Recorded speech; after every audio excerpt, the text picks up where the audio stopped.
तो बंदरों की लड़ाई में बिल्ली ने बाजी मार ली, एक पुरानी कहावत है।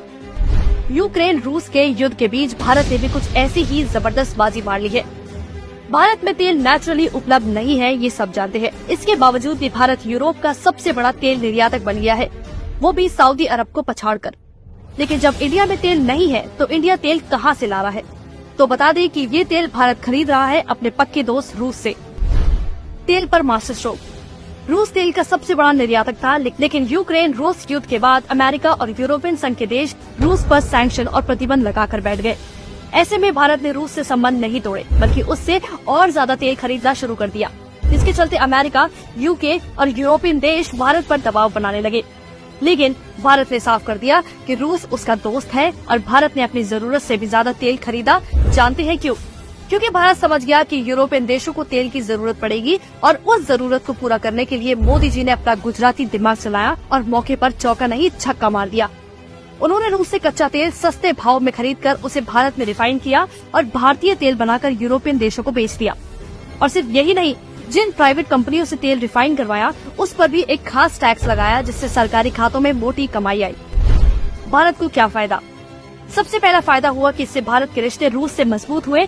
इसके साथ ही यूरोपियन देशों की तेल की जरूरत में भारत संकट मोचक बन गया, जिससे हमारी विदेश नीति मजबूत हुई। तीसरा और सबसे अहम फायदा था फॉरेक्स कमाने का। अगर ये डील डॉलर में होती तो इसमें भारत को कोई फायदा नहीं होता, लेकिन क्योंकि रूस पर डॉलर में ट्रेड करने पर बैन था, मोदी जी ने इस मौके पर चौका मारते हुए रुपये में रूस से तेल खरीदा और यूरो में यूरोपियन देशों को बेचा। इससे हुआ क्या?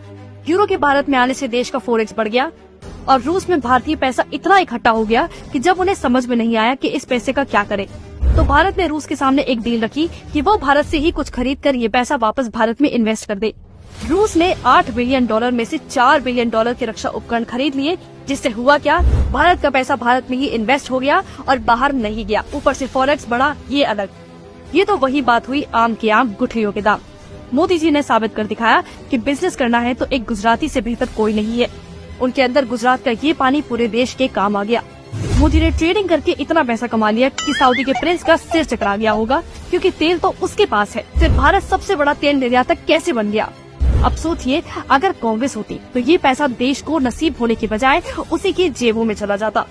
वो तो जाते जाते भी ऑयल बॉन्ड्स का बोझ मोदी सरकार पर डाल गई थी, लेकिन मोदी जी ने उसी तेल से देश के लिए पैसा कमा लिया। ये फायदा है आपके एक सही वोट का, इसलिए इस बार भी सही को चुने, क्योंकि ये देश बहुत मुश्किल से यहाँ तक पहुँचा है। इसे बचाना अब आपके हाथ में है।